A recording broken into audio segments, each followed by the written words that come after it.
نحمده ونستعينه ونستغفره ونعوذ بالله من شرور أنفسنا ومن سيئات أعمالنا من يهده الله فلا مضل له ومن يضلله فلا هادي له أشهد أن لا إله إلا الله وحده لا شريك له وأشهد أن محمدا عبده ورسوله أما بعد فإن خير الحديث كتاب الله خير الهدي هدي محمد صلى الله عليه وسلم وشر الأمور محدثاتها وكل محدثة بدعة وكل بدعة ضلالة وكل ضلالة في النار أعوذ بالله من الشيطان الرجيم بسم الله الرحمن الرحيم يا أيها الناس اتقوا ربكم الذي خلقكم من نفس واحدة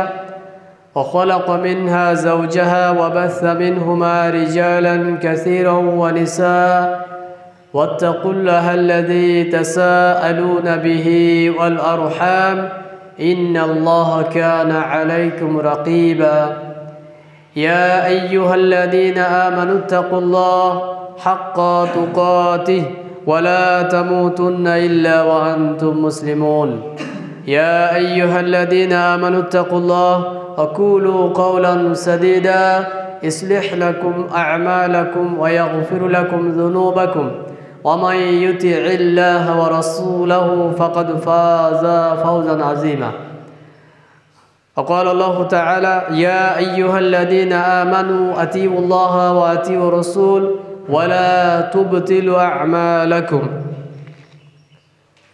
মহান আল্লাহ সুবহানাহু ওয়া তাআলার নিমিত্তে সমস্ত প্রশংসা জ্ঞাপন করছি, যিনি আমাদেরকে আজকের পবিত্র জুমার দিনে তার ঘরে একত্রিত করেছেন, এজন্য বলি আলহামদুলিল্লাহ।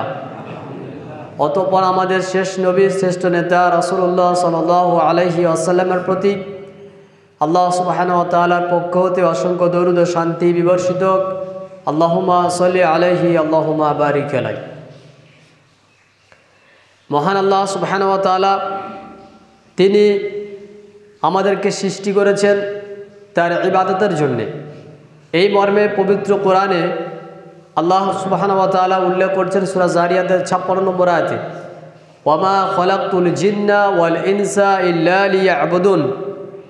আমি আল্লাহ মানব জাতিকে এবং জিন জাতিকে সৃষ্টি করেছি কেবলমাত্র তারা আমার ইবাদত করবে এজন্যই।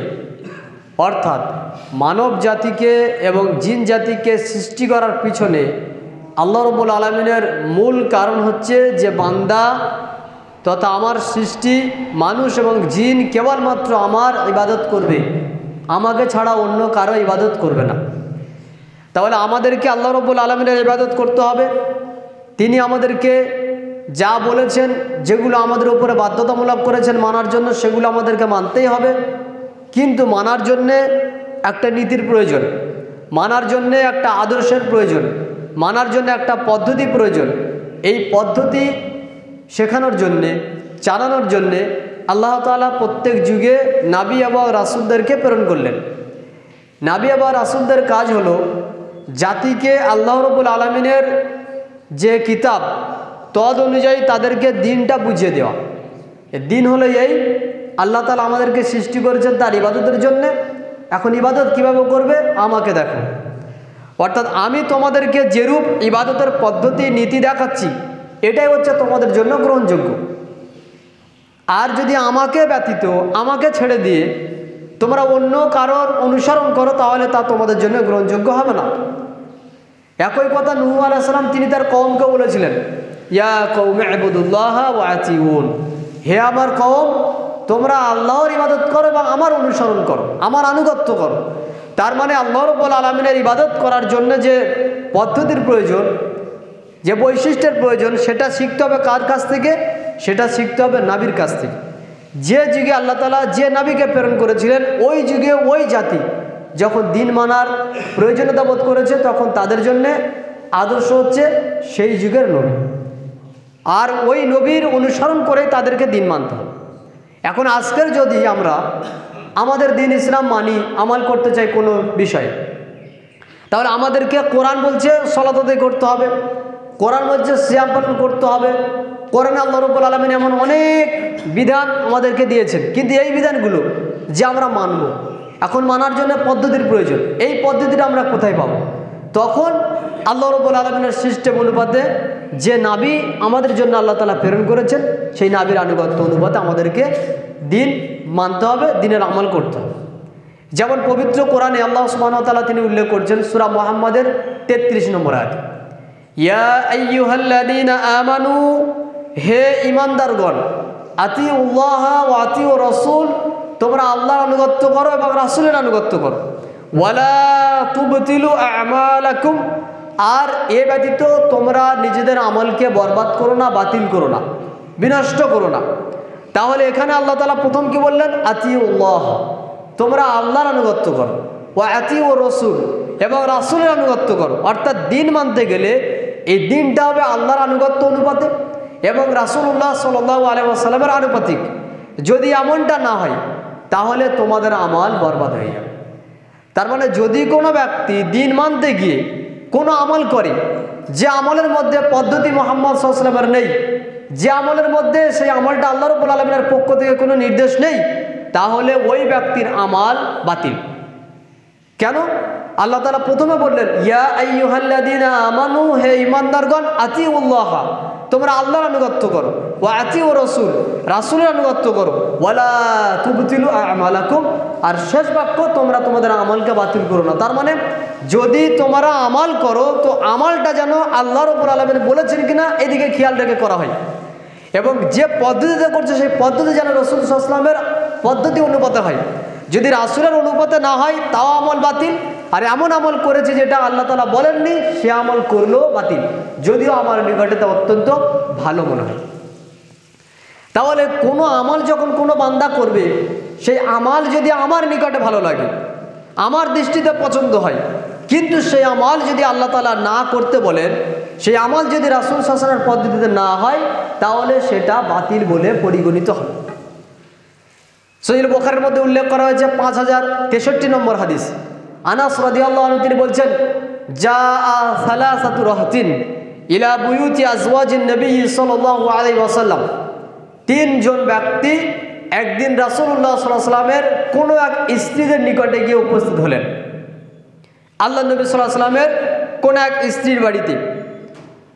ওয়ায়াসআলুনা আন ইবাদাতিন নবী সাল্লাল্লাহু আলাইহি ওয়াসাল্লাম, এবং তারা তিনজন প্রশ্ন করলো যে রাসূল সাল্লাল্লাহু আলাইহি ওয়াসাল্লামের আমল কেমন ছিল, মুহাম্মদ সাল্লাল্লাহু আলাইহি ওয়াসাল্লামের আমল কেমন ছিল। ফালাম্মা উখবিরু বিহা, যখন তাদেরকে নবী সাল্লাল্লাহু আলাইহি ওয়াসাল্লামের আমল সম্পর্কে বলে দেওয়া হলো, কাআন্নাহুম তাকাল্লুহা, তখন তারা ওই আমলটাকে কম মনে করলো, নিজেদের আমলকে রাসূলুল্লাহ সাল্লাল্লাহু আলাইহি ওয়াসাল্লামের আমলের সঙ্গে মিলাতে গিয়ে নিজেদের আমল খুব অল্প মনে হলো। ফাকালা আহাদুহুম, তখন তাদের মধ্যে একজন ব্যক্তি বললেন যে আমি এমন একজন ব্যক্তি যে আল্লাহ নবী সাল্লাল্লাহু আলাইহি ওয়াসাল্লাম তিনি এমন একজন ব্যক্তি যে তার পিছনের গুনাহ এবং সম্মুখের গুনাহ আল্লাহ তাআলা সব মাফ করে দিয়েছেন। মুহাম্মদ সাল্লাল্লাহু আলাইহি ওয়াসাল্লাম কোথায় আর আমরা কোথায়? আইনা নাহানু মিনান নবী সাল্লাল্লাহু আলাইহি ওয়াসাল্লাম, নবী সাল্লাল্লাহু আলাইহি ওয়াসাল্লাম কোথায় আর আমরা কোথায়? ক্বাদ গুফিরা লাহু মা তাকাদ্দামা মিন যামবিহি, তার পূর্বের গুনাহ এবং তার সামনের গুনাহ আল্লাহ তাআলা সব মাফ করে দিয়েছেন। কাজে মুহাম্মদ সাল্লাল্লাহু আলাইহি ওয়াসাল্লাম যা আমল করেছেন আমরাও এতটুকু আমল করলে হবে না, তাহলে কি করতে হবে?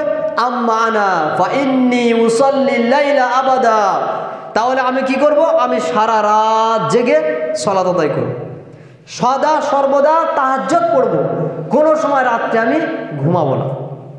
ওই প্রথম ব্যক্তি বলছেন। অকল আখার, দ্বিতীয় ব্যক্তি বলছেন ইন্নী,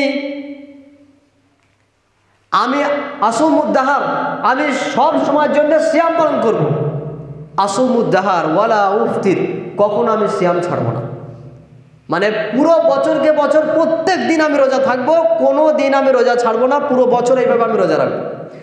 অকল আখার, তৃতীয়জন ব্যক্তি বলছেন যে আমি স্ত্রীদের নিকটে যাব না, আমি বিবাহ কোনোদিন করব না। ইন্নী আতাজিলুন নিসা ফালা আতাজাওয়াজু আবাদান, আমি স্ত্রীদের নিকটে দূরে থাকবো আর আমি কখনোই বিবাহ করব না। তিনজনের তিনটে মন্তব্য পেশ করা হয়। প্রথমজন কি বললেন? প্রথমজন বললেন যে আমি সারা রাত জেগে তাহাজ্জুদের সালাত আদায় করব, রাতে মোটে ঘুমাবো না। দ্বিতীয়জন ব্যক্তি বলছেন কি, যে আমি সদা সর্বদা সিয়াম পালন করব, নফল সিয়াম, কোনোদিন সিয়াম পরিত্যাগ করব না। তৃতীয়জন বলছেন যে আমি বিবাহই করব না, কারণ বিবাহ করলে সংসার করতে হবে, সেখানে গিয়ে সময় দিতে হবে, আর সেখানে যখন সময় দেবো তখন আমার আল্লাহর ইবাদত করা কম হবে। এই মনে করে তিনজনে তিনটে মন্তব্য যখন পেশ করলেন, ফাজাআহু রাসূলুল্লাহ সাল্লাল্লাহু আলাইহি ওয়াসাল্লাম ইলাইহিম, ফাজাআ রাসূলুল্লাহ সাল্লাল্লাহু আলাইহি ওয়াসাল্লাম ইলাইহিম, মুহাম্মদ সাল্লাল্লাহু আলাইহি ওয়াসাল্লাম তিনি তাদের কাছে এলেন, এসে বলছেন আনতুমুল্লাযী কুলতুম কাযা ওয়া কাযা, তোমরা কি ওই ব্যক্তি যারা এই মন্তব্য করছিলেন? তখন তিনজন ব্যক্তি বললেন আল্লাহর নবী সাল্লাল্লাহু আলাইহি ওয়াসাল্লামকে যে হ্যাঁ, আমরা তিনজনে এই রকম মন্তব্য করছিলাম। তখন মুহাম্মদ সাল্লাল্লাহু আলাইহি ওয়াসাল্লাম তিনি বলছেন, শুনে রাখো তোমরা, ইন্নী আখশাকুম লিল্লাহি ওয়া আতকাকুম লাহ, আমি তোমাদের চাইতে অনেক আল্লাহ ভীরু, আমি তোমাদের চাইতে অনেক বেশি পরেজগার, তারপরেও আমি রাত্রে তাহাজ্জুদ পড়ি আবার ঘুমাই, তারপরেও আমি দিনে সিয়াম পালন করি, আবার কখনো কখনো সিয়াম করি না, তারপরেও আমি স্ত্রীদের নিকটে যাই, আমার সংসার আছে। মান রাগিবা আন সুন্নতি ফালাইসা মিন্নি, যে ব্যক্তি আমার সুন্নাহ থেকে বিমুখ হলো সেই ব্যক্তি আমার অন্তর্ভুক্ত নয়। এই হাদিসের শেষ যেটা অংশ সেটা দাবি করছে এটাই যে মুহাম্মদ সাল্লাল্লাহু আলাইহি ওয়াসাল্লামের আমাল, মুহাম্মদ সাল্লাল্লাহু আলাইহি ওয়াসাল্লামের নীতি, মুহাম্মদ সাল্লাল্লাহু আলাইহি ওয়াসাল্লামের আদর্শকে ব্যতি রেখে যদি কোনো ব্যক্তি আল্লাহকে বেশি খুশি করার রাস্তা খোঁজে, নিজে বেশি পরেজগার হওয়ার রাস্তা খোঁজে, নিজে বেশি তাকওয়াবান হওয়ার রাস্তা খোঁজে, তাহলে এটা বৃথা। কেন? আল্লাহ নবী বলছেন আমি তোমাদের থেকে বেশি পরেজগার, আমি তোমাদের থেকে বেশি মুত্তাকি, তারপরেও আমার সংসার রয়েছে, তারপরেও আমি রাতে জাগি, আবার তাহাজ্জুদ পড়ি, আবার ঘুমাই, তারপরেও আমি মাঝে মাঝে সিয়াম রাখি, আবার সিয়াম পরিত্যাগ করি। আর তোমরা কি এমন পরেজগার হতে চাইছো যে তোমরা কখনো সিয়াম ছাড়বে না? তোমরা কি এমন পরেজগার হতে চাইছো যে তোমরা সারা রাত জেগে জেগে তাহাজ্জুদ পড়বে?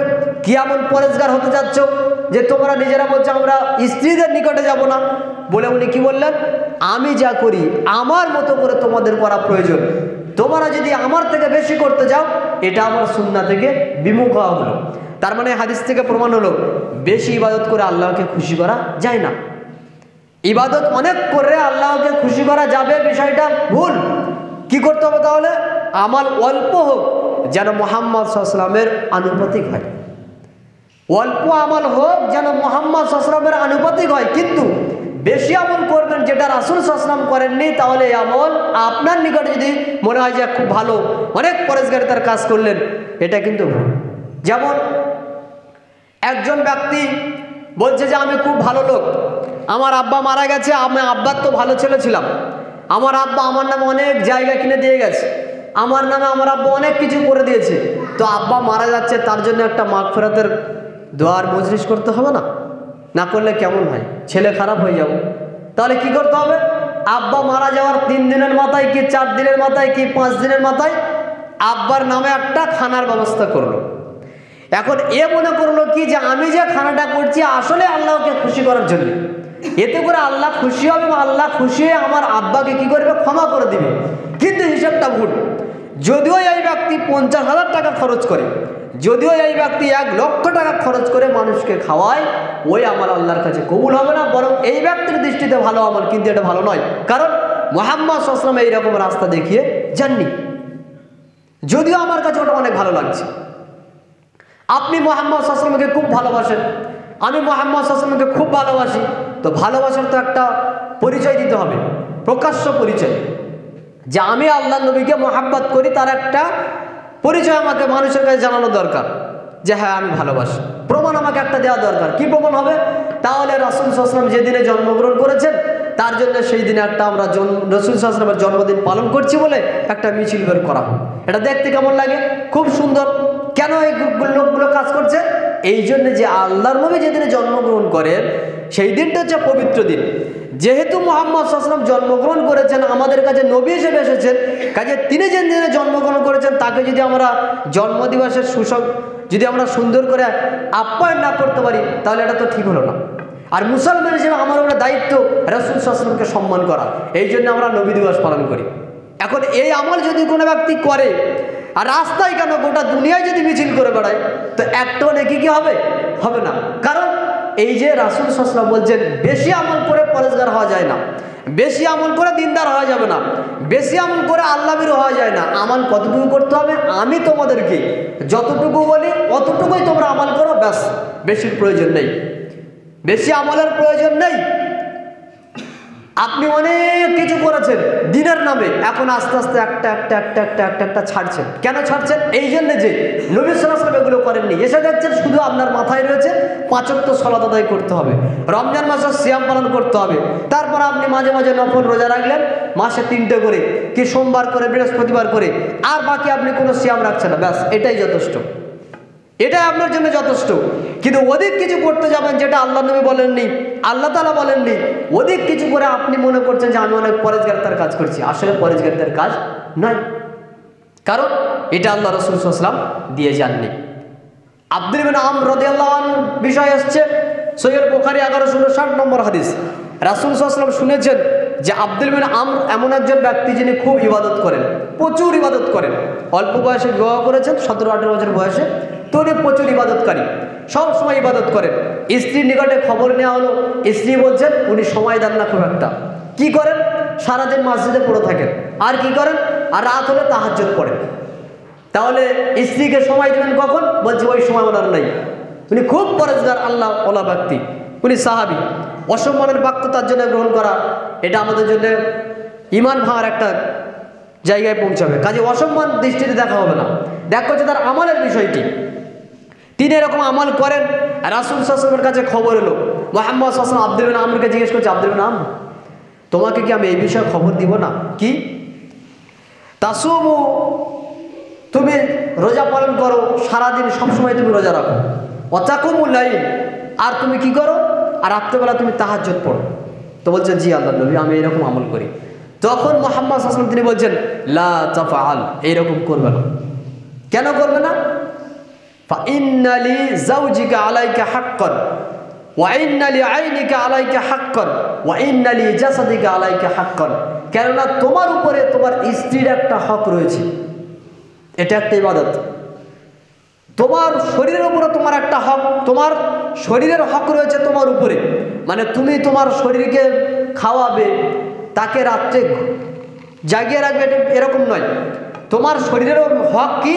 যে তুমি তাকে মাঝে মাঝে খাদ্য দেবে। কিন্তু তুমি যদি সবসময় রোজা রাখো, তো শরীরের হকটা কি আদায় হলো? আদায় হলো না। এই জন্য আল্লাহ রাসূল বলেছেন কি, ফাইন্না লিজাসাদিকা আলাইকা হাক্কান, তোমার শরীরের একটা হক রয়েছে তোমার উপরে। ওয়া ইন্না লিআইনিকা আলাইকা হাক্কান, তোমার চোখের হক রয়েছে তোমার উপরে। চোখের হক মানে যদি ঘুম লাগে তাহলে তোমাকে রাত্রে ঘুমাতে হবে। তাহলে উনি কি করলেন? ইবাদত করতে গিয়ে স্ত্রীর হক আদায় হলো না, ইবাদত করতে গিয়ে শরীরের হক আদায় হলো না, ইবাদত করতে গিয়ে চোখের হক আদায় হলো না। কাজেই নবী সাল্লাল্লাহু আলাইহি ওয়াসাল্লাম তিনি বলছেন, এই ইবাদত তোমাকে করতে হবে না, সকলের হক আদায় করো। আল্লাহ নবী নিষেধ করলেন কেন? নিষেধ করলেন এই জন্যে যে এইভাবে ইবাদত করাটা আমার সুন্নাত পদ্ধতি নয়। তুমি সব কিছু করো, স্ত্রীর নিকটে যাও, এটাও ইবাদত, রাত্রে ঘুমানো এটা একটা ইবাদত, এবং দিনে মাঝে মাঝে রোজা ছেড়ে দেওয়া এটা একটা ইবাদত। কেন? যেহেতু আমি আল্লাহ নবী এইভাবেই করি, কাজে তুমি এই আমলটা করো না। তাহলে কি করতে হবে? তখন রাসূল সাল্লাল্লাহু আলাইহি ওয়াসাল্লাম তিনি বলছেন, সুম ওয়া আফতির, রোজা রাখো আবার মাঝে মাঝে রোজা ছাড়ো।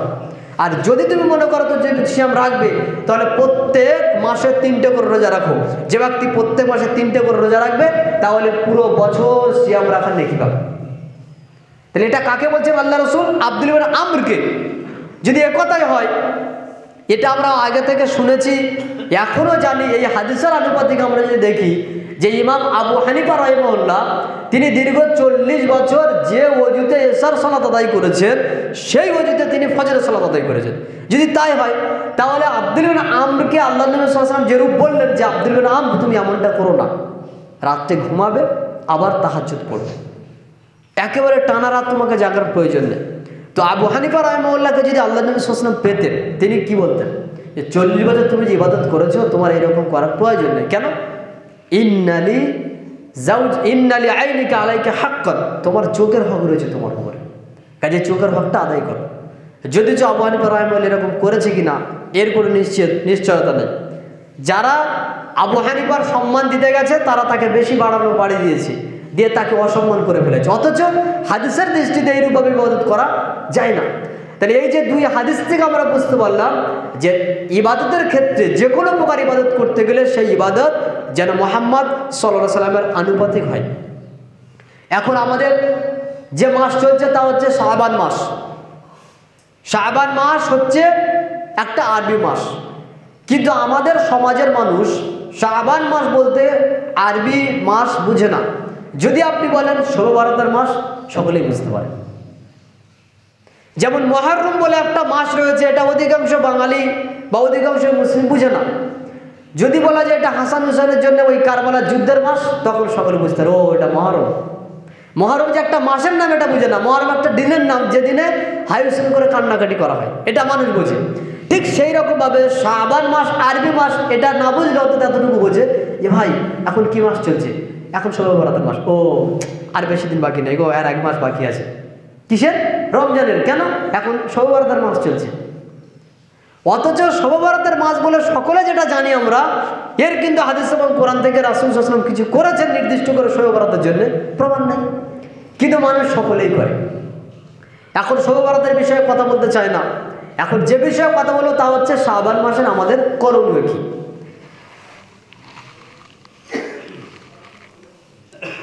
আলহামদুলিল্লাহি রাব্বিল আলামিন, ওয়াসসালাতু ওয়াসসালামু আলা রাসূলিহি ওয়া আলা আলিহি ওয়া সাহবিহি আজমাইন, আম্মা বাদ।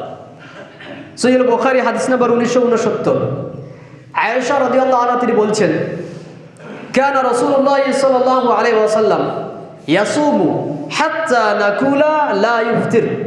রাসূল সাল্লাল্লাহু আলাইহি ওয়াসাল্লাম যখন সিয়াম রাখতেন, এমনভাবে সিয়াম রাখতেন, লাগাতার সিয়াম থাকতেন, আমরা ভাবতাম যে তিনি আর মনে হয় কখনো রোজা ছাড়বেন না, নফল সিয়াম।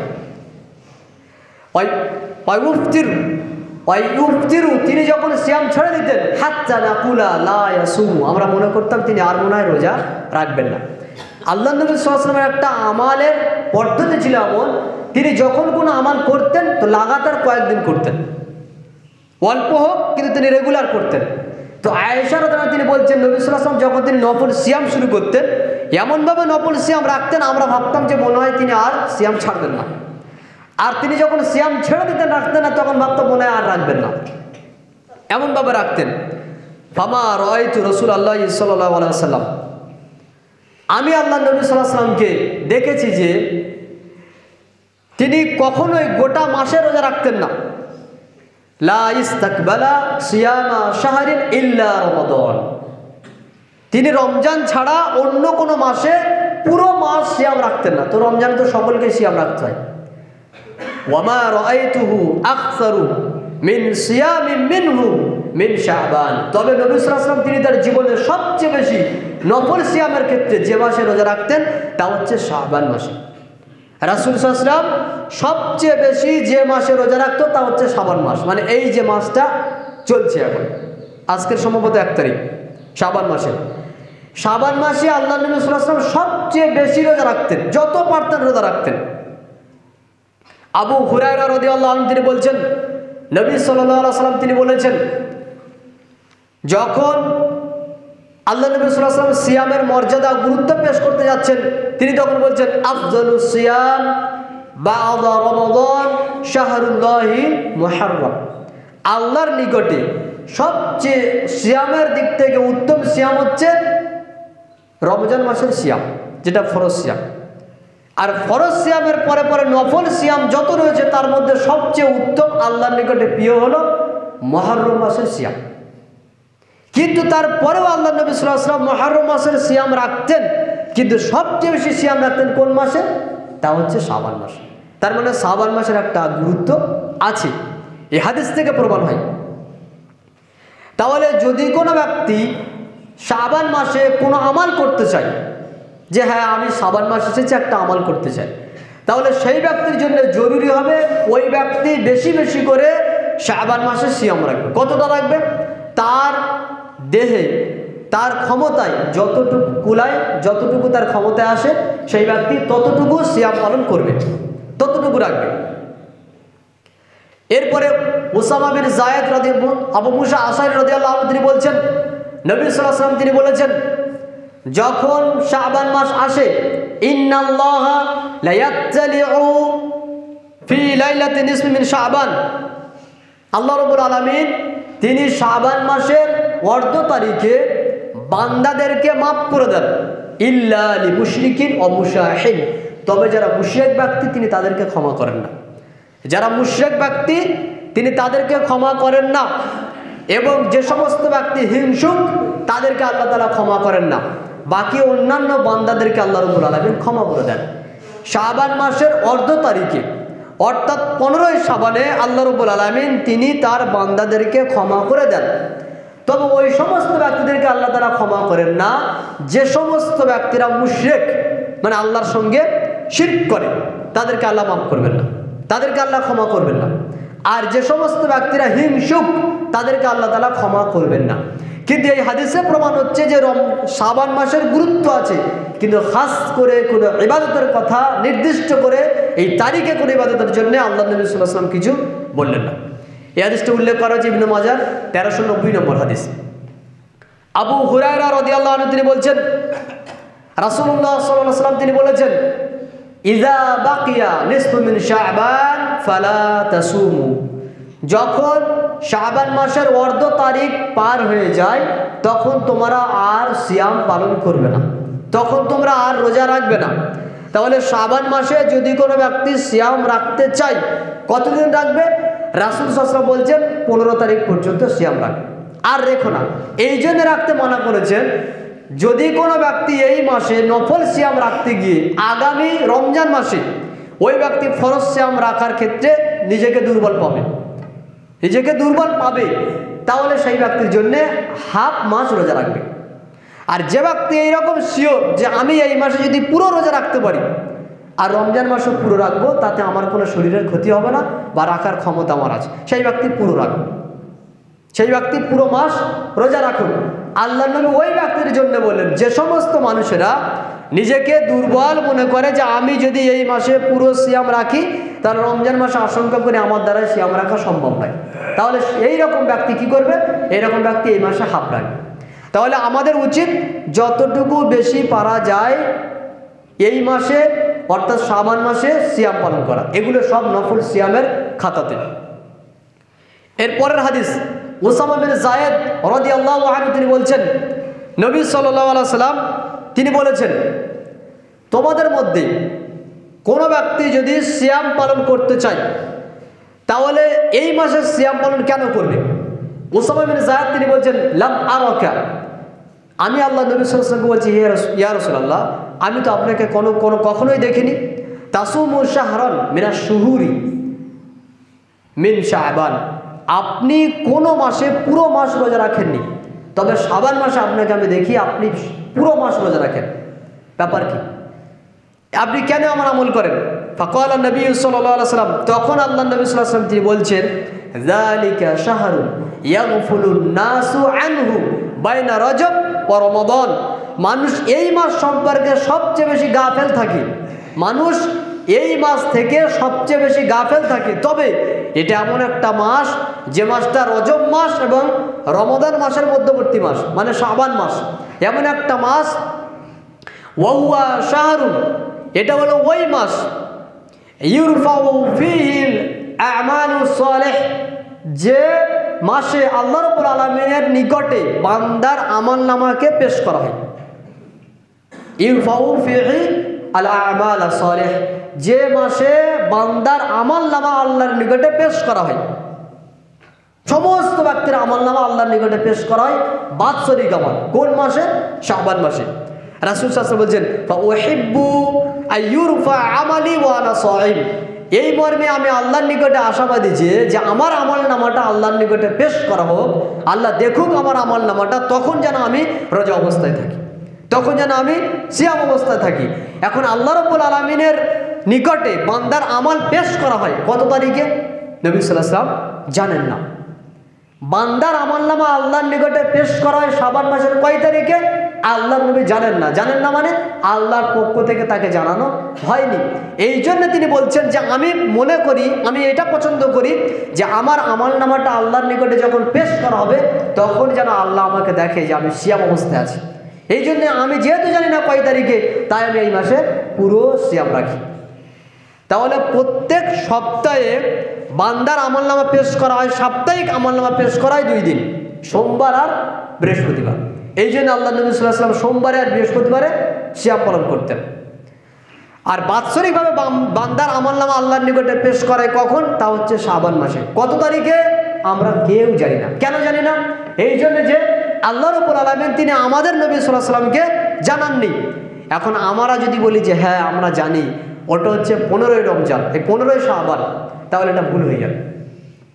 এখন 15 শাবানকে মনে করে যে এই দিনে আল্লাহ তাআলা ভাগ্য লেখেন, এই দিনে কোরআন নাজিল হয়েছে, এই দিনে আমাদের শবে বরাত পালন করতে হয়, এই দিনে রাত জেগে ইবাদত করতে হয়, এই দিনে আতর গোলাপ মেপে আরও কত রকম ইবাদত করতে হয়। যদি আপনি কিছু করেছেন এই দিনে নির্দিষ্ট করে, তাহলে ওই প্রথম আপনাকে যেটা বলা হলো যে আপনার আমল আল্লাহর নিকটে গ্রহণযোগ্য হবে না। কারণ এই জন্য যে এইরকম আমল নবী সাল্লাল্লাহু আলাইহি ওয়াসাল্লাম শাবান মাসের জন্য নির্দিষ্ট করে দিয়ে যাননি।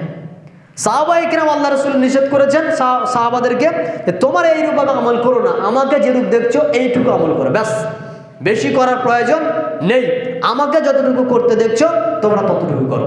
কাজেই রাসূলুল্লাহ সাল্লাল্লাহু আলাইহি ওয়াসাল্লাম তিনি আমাদেরকে শাবান মাসের গুরুত্ব বোঝাতে গিয়ে যেগুলো কথা বললেন তার সারাংশ হলো এই: শাবান মাস এমন একটা গুরুত্বপূর্ণ মাস যে মাসে আল্লাহ রাব্বুল আলামিনের নিকটে বান্দার বাৎসরিক আমলনামা পেশ করা হয়। এবং এই মর্মে আমরা যেহেতু জানি না কোন দিনে আমলনামা পেশ করা হয়, তাই বান্দার উচিত বেশি বেশি করে এই মাসে সৎ আমল করা, নেক আমল করা, এবং বিশেষ করে আল্লাহ রাসূল যেটা করতেন তা হচ্ছে সিয়াম পালন করা। আল্লাহ সুবহানাহু ওয়া তাআলা আমাদেরকে যতটুকু শুনিয়েছেন তদ অনুযায়ী আমল করার সুমতি প্রদান করুন। আল্লাহুম্মা আমিন। সুবহানাকা আল্লাহুম্মা ওয়া বিহামদিকা আশহাদু আল্লা ইলাহা ইল্লা আনতা আস্তাগফিরুকা ওয়া আতুবু ইলাইক।